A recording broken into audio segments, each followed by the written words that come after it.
শীতকালে বাজারে যেমন কপির ছড়াছড়ি, তেমনি গরমকালে আবার সেই জায়গা দখল করে পটল। প্রায় পুরো গরমকাল জুড়েই চলে পটলের মশরুম। পটল ভাজা, পটল দিয়ে মাছের ঝোল কিংবা আলু পটলের ডালনা, সবই তো খেয়েছেন, কিন্তু চাল পটল খেয়ে দেখেছেন কি?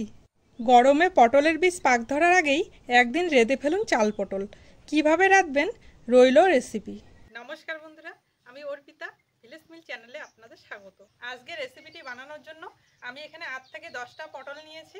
তো আমি পটলগুলোকে কেটে নিচ্ছি। যে প্রথমে মাথার দিকটা কেটে বাদ দিয়ে দিচ্ছে দুদিকে। এবারে ছুলে নেব।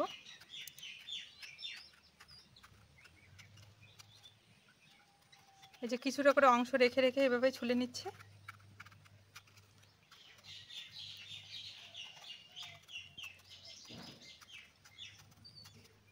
এই যে এইভাবে ছুলে নিলাম।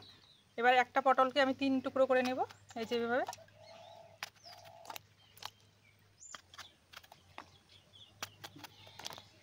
পটলগুলোকে তো কেটে নিলাম, আর এখানে 1 বাটি গোবিন্দভোগ চাল নিয়েছি। চালটাকে ভালো করে ধুয়ে নেব। একটা পাত্রে ঢেলে নিচ্ছি। আর হ্যাঁ, আপনারা কিন্তু এখানে গোবিন্দভোগ চালের পরিবর্তে অন্য কোনো চাল দিয়েও রেসিপিটি করতে পারেন। গোবিন্দভোগ চাল দিয়ে করলে গন্ধটা খুব ভালো আসে, খেতেও ভালো লাগবে।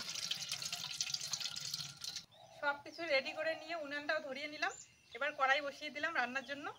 কড়াইয়ের মধ্যে দিয়ে দিচ্ছি 1 চামচের মতো ঘি। এই ঘিয়ের মধ্যে আমি এখানে কাজু আর কিশমিশ নিয়েছি, ভেজে নেব।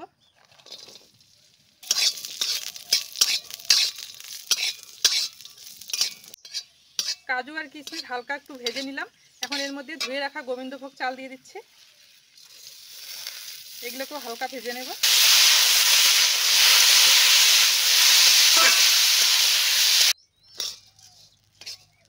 কাজু আর কিশমিশের সাথে আমি চালটাকে আরও 1-2 মিনিট ভেজে নিলাম।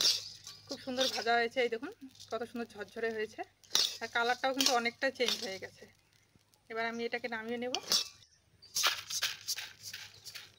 এবার কড়াইয়ে দিয়ে দিচ্ছি সাদা তেল। এবার তেলের মধ্যে দিয়ে দিচ্ছি কেটে রাখা পটল, দিয়ে দিচ্ছি লবণ, দিয়ে দিচ্ছি হলুদ গুঁড়ো। এবার পটলগুলো ভালো করে ভেজে নেব। ঢাকা দিয়ে দিয়ে ভালো করে ভেজে নেব। ঢাকা দিয়ে দিয়ে আমি ভালো করে পটলগুলোকে ভেজে নিলাম। তাতে করে কিন্তু পটলগুলো অনেকটাই সেদ্ধ হয়ে গেছে। এবার নামিয়ে নেব।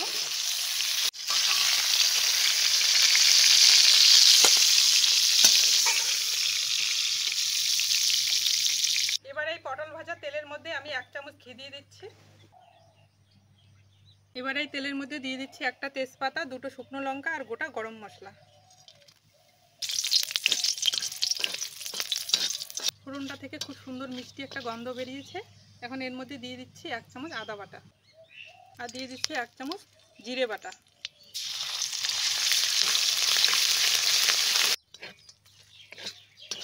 আদা আর জিরে দিয়ে হালকা একটু ভেজে নিলাম। এখন এর মধ্যে দিয়ে দিচ্ছি আমি স্বাদ মতো লবণ।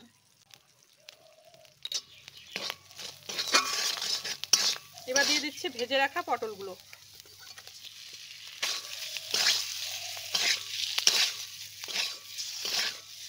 আর দিয়ে দিচ্ছি ভেজে রাখা কাজু কিশমিশ আর চাল। এবার মশলার সাথে ভালো করে মিশিয়ে নেব।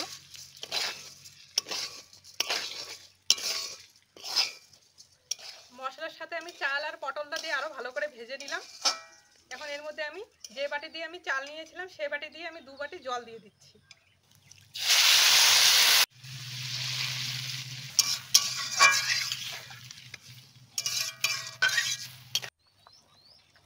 এবারে ঢাকা দিয়ে দিচ্ছি।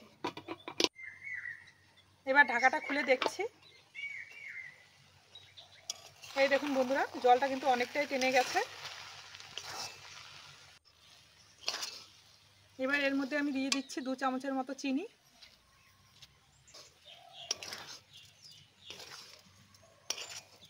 আর বন্ধুরা, আমি এর মধ্যে দিয়ে দিচ্ছি 1 বাটি দুধ। আর দুধটা অবশ্যই দেওয়ার চেষ্টা করবেন, তাহলে খেতে বেশি ভালো লাগবে। এবার ভালোভাবে মিশিয়ে নেব। ভালোভাবে মিশিয়ে নিলাম। এবার আমি আবারও ঢাকা দিয়ে দেব। এবার ঢাকা দিয়ে দিচ্ছি। এইভাবেই রেখে দেবো কিছুক্ষণ। ঢাকা খুলে আবারও দেখে নিচ্ছি। দেখুন আর গন্ধটা যা বেরিয়েছে বলার মতো না, দারুণ সুন্দর একটা গন্ধ বেরিয়েছে।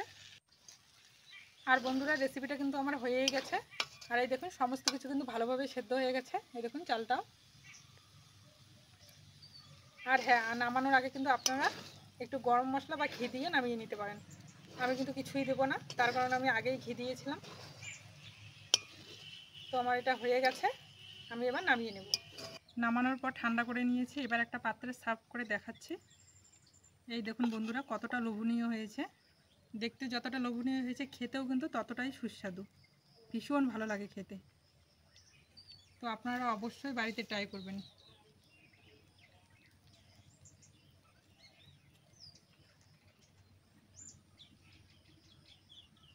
আর আজকের রেসিপিটি কেমন লাগলো অবশ্যই কমেন্টে জানাবেন। ভিডিওটি ভালো লাগলে লাইক কমেন্ট শেয়ার করে আমাদের পাশে থাকবেন।